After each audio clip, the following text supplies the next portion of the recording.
Hey Weo, does your hover stool work over mud? I asked from the door to the cockpit.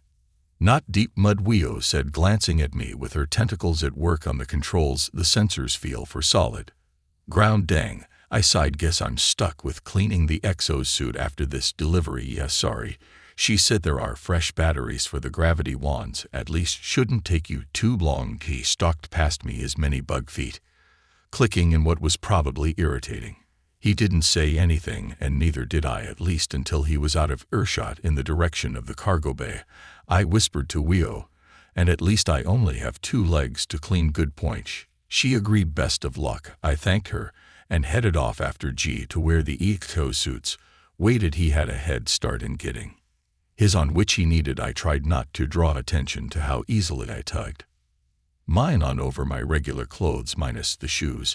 G didn't even take the opportunity to make fun of my need for footwear. He seemed determined to get this delivery over with as quickly as possible. He said, be sure to hold on to the hover sled so you don't fall and slow us down. Sure thing, I agreed. I planned to keep a solid grip anyway.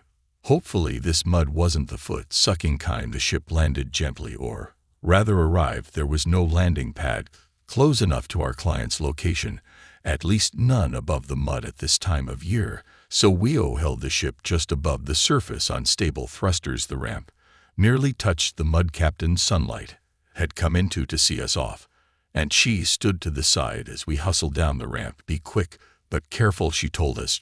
She replied, that's the plan. I freed a hand to wave, then grabbed the edge of our most reliable hover sled. I would have liked to ride on it next to the cases of medical supplies. Low priority, not urgent, thankfully, but that wouldn't have been fair to G, so I did my share of pushing and stepped cautiously into the mud. Woo.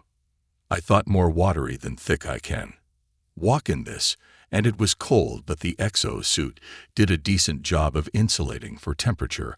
I took in the sights more confidently, appreciating the fuzzy moss on all the trees and the intricate shapes that the bushes grew in. It didn't quite look like an earth swamp, but it didn't look hostile, and that was all I could ask for, really. Behind us, the ship closed the bay door and lifted up to a more comfortable height to wait. G, with a better view of the screen on the front of the sled, pointed with a pincher arm.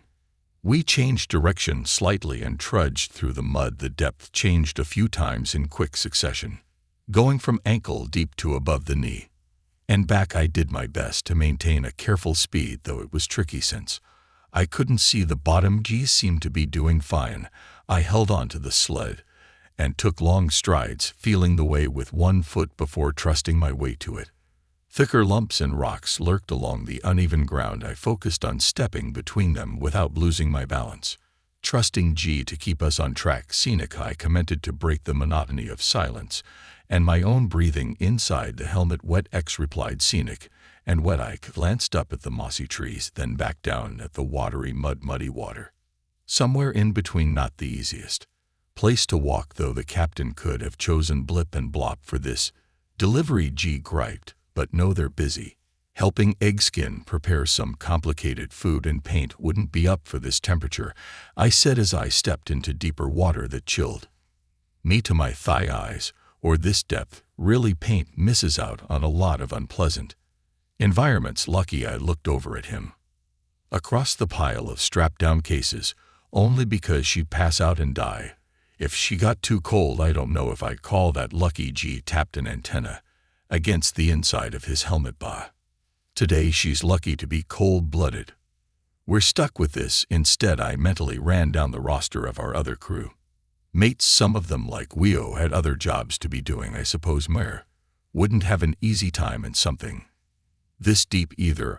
I didn't even know if he could swim. Looking like a squid didn't necessarily translate. No one is likely to have an easy time in this, G said, shaking a foreleg and splattering watery mud across a tree trunk. I can't imagine why the client chose to live here. Maybe they like mud, I said, trying to watch my feet. Even though I couldn't see them, they are welcome to it. I look forward to getting back to the ship. I was in agreement about that. The info summary about this location had said it was the wet season, really shocking, and that the regular roadways were unavailable. I was under the impression that there was a town somewhere nearby, or at least other people than just the one, but all I could see was endless. Swamp with rocks, and the occasional tree. Route just waiting to trip me. I focused on stepping carefully and trying not to slow our progress, concentrating as I was. I didn't realize we'd arrived until G tugged the sled to the side.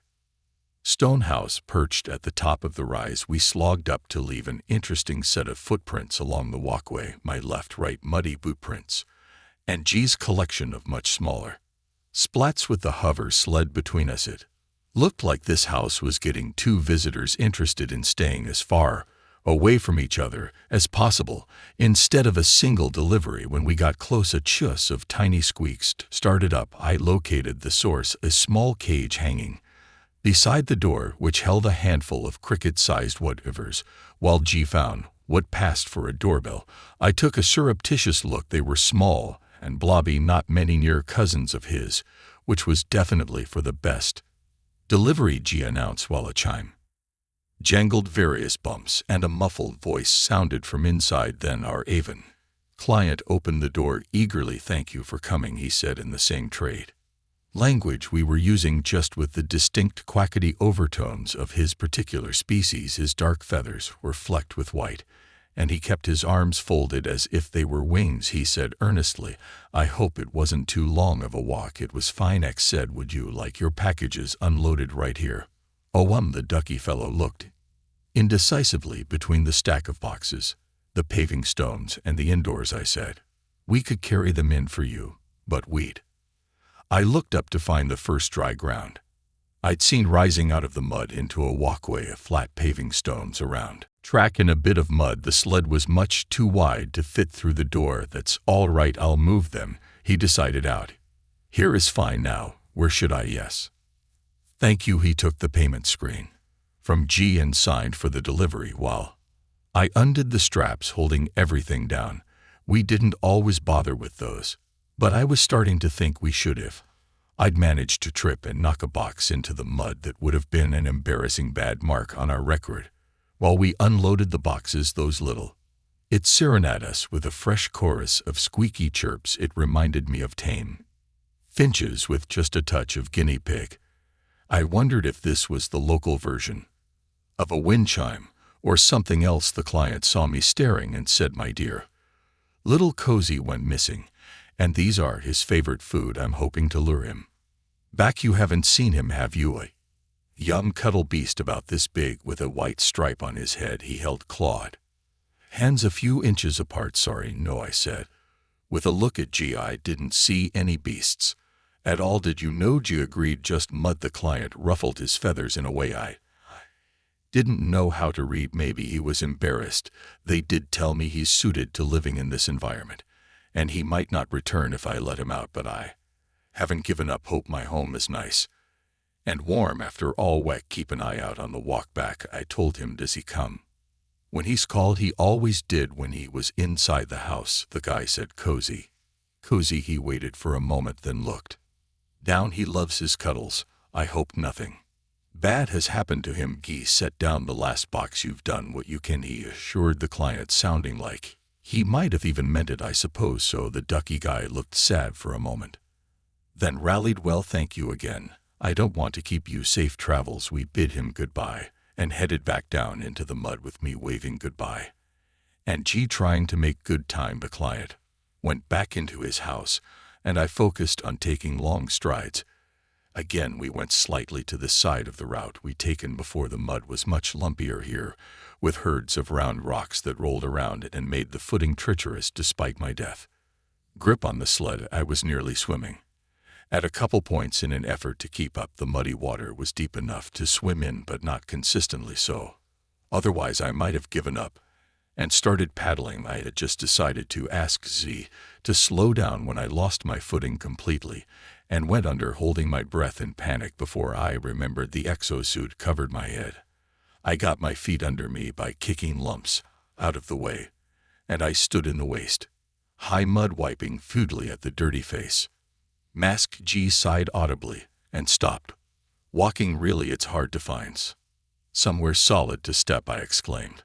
"There are rocks and lumps of mud Everywhere. I scooped one up to prove my point, ending up with what looked like a potato. That's too light to be a rock.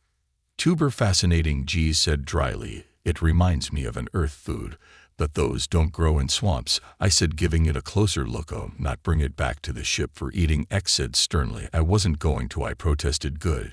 It's probably horribly smelly and liable to poison. Half the crew, I started to protest more. Just on principle, then the potato opened. And I dropped it. What, it's a creature, I shuffled in place, feeling more potato-like E-shapes bump against my ankles in the cold watery mud. Are these all animals? GX declared, lifting a couple EXO-suited legs out of the Merce. On his side of the hover sled. What an unpleasant choice of environmental niches. I was thinking fast. Wait, these could be like toads. It's cold right now. Maybe they're hibernating. Hey, do you know what a cuddle beast actually looks like? Not a clue. That's your area of expertise. G gave me a look through the domes over his faceted eyes. Do these things look especially cuddleable to you? I don't know. Maybe. I felt around gingerly for another one, hoping they didn't have sharp teeth to use on people who interrupted their hibernation. But that would explain why Cozy never came back, if he's out here dozing with his distant family. Well, I'm sure he's very happy if so, G said, stepping forward. Leighton, be off. Wait, let me try something first. I put a hand on the sled as it eased past, but did my best impression of the squeaks that the food animals had made earlier. Cute little questioning sounds, like they were curious. If that didn't work close to the house, it's unlikely to work out here, Z said, but he stopped again. It's worth a shot, I said. Cozy. Then I squeaked some more. What a surprise. Nothing now. Let's. X flinched when something by his hind leg croaked. Cozy, I said with a grin, ducking to look under the hover sled. Here, boy, something potato like with big eyes and a distinct pale swatch on the top was treading water in the MCG stepped fastidiously to higher ground. I can't believe you found it. Yep, I said, testing my footing. Now I just have to catch it as long as you keep your mud to yourself. No promises, I said, making the first lunge of many and only splashing a little.